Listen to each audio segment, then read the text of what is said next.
Alright guys, I got a little video for you here on basically more equipment on what you should and shouldn't buy. Um, Given two options, a lot of times there is definitely a better option, and it might necessarily be completely obvious which one it is. However, we are going to go over those in this video. So don't forget to like, favorite, subscribe, all that fun stuff, and leave a comment of what your favorite equipment is in the game. So the first thing that I want to go over is cotton harvesters. So there's two options here. These are mods, but it's the same thing.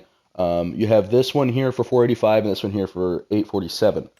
Now the thing about these is they're really the exact same, except for this one's actually quite a bit better, right? So this one does have more horsepower and a bigger fuel tank, but this one holds double the amount, right? If you look, 20,000 liters as opposed to 10,000 liters, that's great. And they also both have the same harvest speeds and same working widths.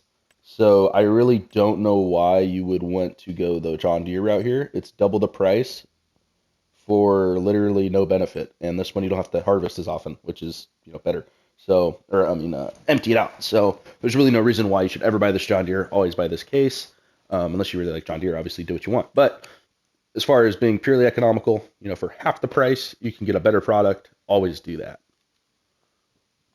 Buying pallets of seed instead of big bags, right?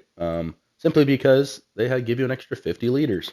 Same price, same size, same everything. These just give you more for the same thing. So why would you ever buy these two when you can just buy this one and get a little more, right? 1050 as opposed to 1,000. So that's why you should always be buying pallets of seeds instead of big bags. Seems super obvious, but they made that in the game for some reason. So yeah, stick to pallets.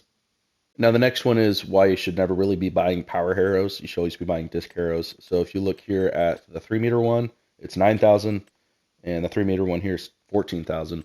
This one is the 6-meter power harrow, and you can get an 8-meter for the same price. I believe this 8-meter is bigger than the biggest one of these too. Yeah, so the 8-meter is significantly cheaper than the power harrow. They do the exact same thing, right? There's no reason to really be buying the power harrows. Just get the disc harrow. It's cheaper if that's the route you're going. Obviously, you can also just get a cultivator that's even bigger for just as cheap. This one's 7.5 meters, right? There's just better options. Power harrow's kind of expensive, not really worth it. The next thing I'm going to talk about here is you want to avoid these front-wheeled trailers. So what do I mean by that? These trailers, like these two, have a wheel in the front that pivots. It makes it easier to turn, but these things are impossible to back up. They just kind of jackknife.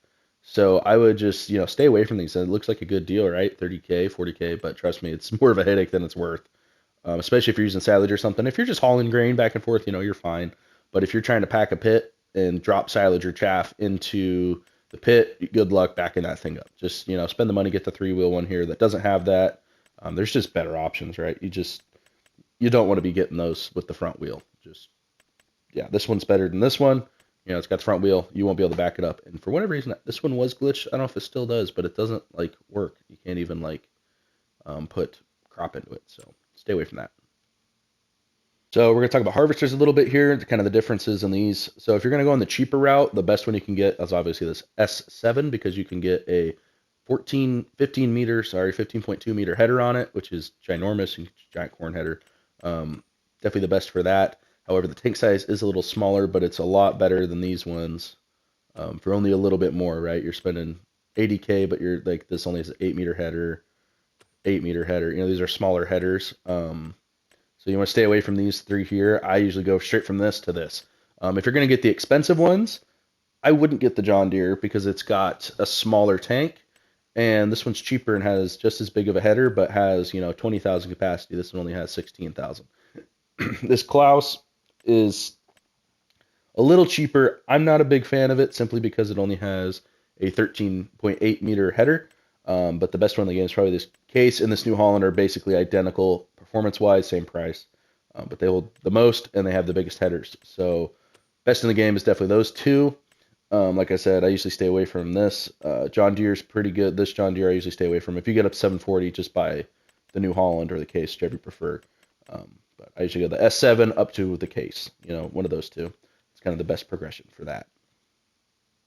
All right, we're going to talk about olive harvesters a tad here. So these two are your only options. Basically, they're exactly the same. This one's just cheaper and can also do grapes. So why you would ever get this New Holland, I don't know, right? Just get the Gregoria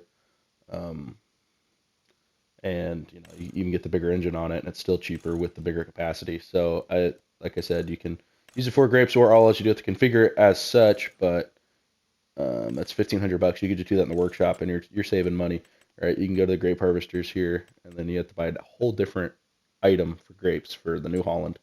But for olives, it's the same one, just a different configuration. But this olive harvester is just much more expensive for the same product. So, like I said, just get the Grigori, skip out on that New Holland.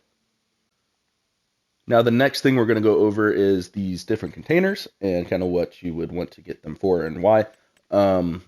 If you're doing your greenhouse setups like I do and you're doing greenhouses, just get the small one. If you're doing, big animal farms, then get the big one. The mid-range one's not super useful, right? You should either be buying the tiny one and using kind of not hacks or glitches, but optimizations to never have to refill it, or you should be getting the giant one so you never have to refill it that way. But either way, these two middle ones are just kind of useless. So I'd stay away from those two. All right, so we're going to get a little logging equipment here. Basically, I'm telling you guys, don't buy this Impex. It is so dang slow. It goes 4 miles an hour, and it can barely get up a hill. It looks really cool, but unless you're on flat ground, just don't buy it, right? This thing's a lot better. I personally like using the excavators, but yeah, just stay away from this thing. It's 750K, and it's not good. Yeah, so anyways, that's all I got for this video, guys. Don't forget to like, favorite, subscribe, all that fun stuff. Leave a comment down below about what your favorite equipment is, and if this video is useful or not. So anyways, guys, thanks for watching. Peace out.